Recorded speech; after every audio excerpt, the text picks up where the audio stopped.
Hello, everyone. My name is Samantha Bullock. I'm the CEO of Bullock Inclusion. I'm a wheelchair user, brunette, white, wearing blue. And today we have the honor here to be talking with Anahi from L'Oreal. And we are going to have this wonderful chat and understand and discover a little bit more about L'Oreal here.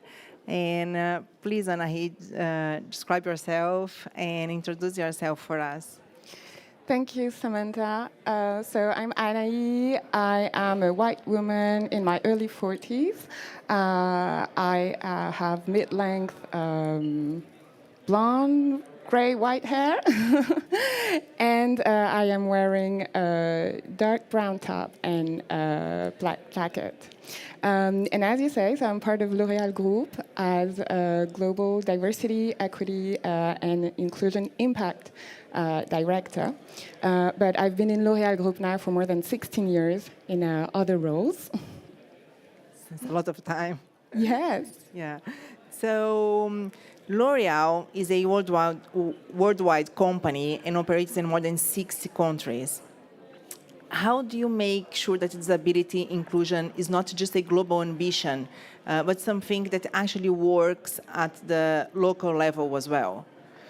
Yeah, so our ambition globally is to be the most inclusive beauty leader and to contribute to a society where people can feel safe, equal, respected, and valued. So we have this global ambition, but for sure it's in our countries with our teams that we are able to put in action this ambition and this vision. So we address all our topics for our employees, our consumers, and our communities. And we work very closely with all our teams. So we have a network of more than 90 leads and allies in all the countries where we have teams, but also in our divisions, in our different professional fields, like in the international marketing teams. So this really helps us address all these topics and all these audiences. You mentioned that you have more than 2,000 employees that have disability as well.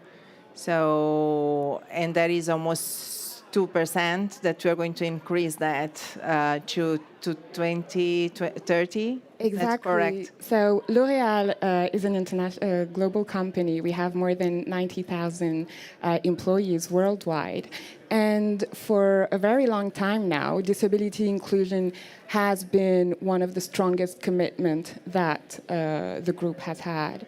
And so we had this target of direct employment of people with disabilities within our workforce of 2% for 2024 and 2025.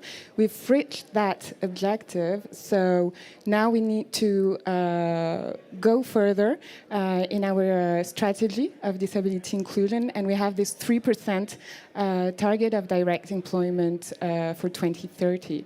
But it is also not only for employees, but we work also on with our purchasing teams within our inclusive sourcing program on indirect employment. This means with our providers and our partners to continue the disability inclusion commitments outside of the group and with our communities. Yeah. So how does L'Oréal address visible and no visible disability differently, especially when it comes to creating psychology safety for employees? Because I think you may, share with us your own experience as well. Because we are talking for so long, and I didn't know that you are also disabled. So I think it's quite important. Yes, so we've shared that together before at Coffee. So it's we have a wonderful campaign at L'Oréal. It's an internal campaign which is called Break the Silence.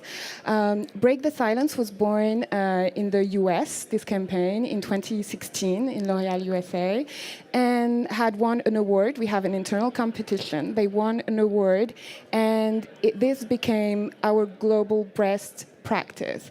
And it's really part of our strategy in bringing awareness. So what is Break the Silence? Break the Silence is sharing our own experience of disability. So it's giving the voice to our employees to share their experience on disability. So awareness to all our employees, but also to the leadership teams, and making sure that all our employees are aware of everything that L'Oréal Group can offer them to support them in terms of accessibility, in terms of accommodation, and support also in health, mental health. And so in terms of my personal experience, so I was diagnosed with a hearing impairment in my early 20s. So it was really the beginning of my work experience. So the first years might have been a little bit complicated, adapting and understanding how I was living with this hearing impairment. And in 2021, L'Oréal France did an amazing internal campaign, their own Break the Silence, which is Osez être vous, Dare to be yourself. And I saw all these employees getting on stage and talking about their disability and, you know, what was their experience, the good side of it, but also the struggles and how, you know, they really live this experience. So I could really identify to what they have lived. And this was the aha moment for me when I really realized that keeping that to myself or only in my personal life was really not for me the best option, and that I had the safe space at L'Oréal to talk about it. And at the moment I began talking about it, I realized the full support that I had from the HR teams, from the internal doctors that we have, from the managers, and all the teams that L'Oréal has put in place for people with disabilities. And so at that point, I realized how important it is to share our own experience and also, yes, to have this really transparent as a group of our ambition and what we do make available for the inclusion of people with disabilities within our workforce and society. Yeah, I think it's quite important, like you said, to have the safe place where you can share, and you know that you're going to be heard, and people are going to be there for you. But also important for the others to know what is your disability, how you are dealing with that, because you are also teaching the other people from the company how they need to deal and how they are going to be with you in the whole journey. I think it's a journey for you and for the company, but for everyone that's also learn about L'Oréal and understand what the company is doing. So this is it's very important. And perhaps what I can add on this Break the Silence campaign is that it really has become a global best practice. So it's been rolling out every year in many different countries. So you can have it in L'Oréal USA, L'Oréal Brazil did amazing So the Break things. the Silence is an intern campaign or is an outside campaign? So it's an internal campaign. It can be testimonials, conferences, raising awareness with sharing. We have an internal e-learning, so it's also sharing information about. So we need to ask L'Oréal to make this an external campaign and break the silence for everyone. Well, yes, we need to break the silence. We need to break the silence. We need to break the silence. Exactly. We need to ask L'Oréal to come with this campaign, and everyone here is say like, let's break the silence and come and talk more about our disabilities. This is quite important one. So moving from intention to accountability can be a challenge. What mechanisms helps ensure that inclusion commitments lead to measurements impact? the measurement numbers. The measurement and the numbers. Indeed, I think it's very important. For many years now, we have really put in place our disability inclusion strategy within our diversity, equity, and inclusion framework. We address the topic of visible and invisible disabilities, but also of chronic illness, mental health, and neurodiversity. So we have different priorities in our strategy and in our policy, and we know that we can't progress in things that we don't measure. So for us, it's really understanding the gaps, where they are, and then trying to find the solutions. So every year we have an internal campaign, a reporting campaign with all our countries where we require information. And this allows us really to follow the different steps of our strategy and making sure that it's applied. The Break the Silence campaign I was talking about is part of this strategy. So we're able to measure how many countries are doing it and the impact on this kind of campaign in the disclosures that our employees will then potentially do if they want to do so.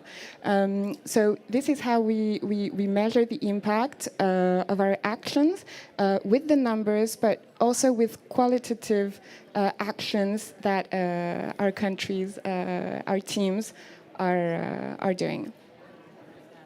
So do you have a booth here? So if you guys want to come here, if you're in person here to take a look, and you have a special device that you launched a few years ago about how to put the lipstick. Do you like to talk about that? Exactly. So I really invite every one of you to go to the Lancôme booth, where we present an amazing device. It's an electronic device called HAPTA. It's an assistive beauty device that helps for lipstick application for people who have limited arm or hand mobility. So this has been an innovation that our teams have been working on for a few years now, and that this year and in a few days, the official launch will happen for Lancôme worldwide, and it's really a device that has been developed for and with people with disabilities. So this is really also for what we were saying before.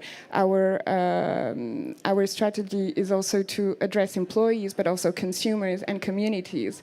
And I hope that you will see also the representation, because this, I think, is one of the big steps for all companies tomorrow, is the authentic representation of disability. And this kind of device, this kind of innovation that our teams are working on is part of that work. And it's nice because you create this device thinking about the person with disability, because sometimes companies, they create something and that thing suits disabled people, but you had the intention to create something. So this is just so, you try to solve a problem. You understand, you do your research, and then you create something. Exactly. It's really moving from the beauty for all to beauty for each, and making sure the self-expression, that the authentic representation is really there, and the intention is more than intention, is really acts. It is, and one of my models, Maju de Araújo from Brazil, she's the face of L'Oreal in Lancôme in Brazil, and she has Down syndrome, and she's one of our models.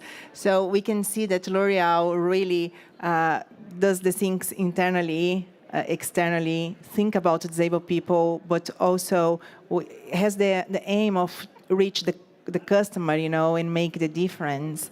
And this is so beautiful about your company and what we are.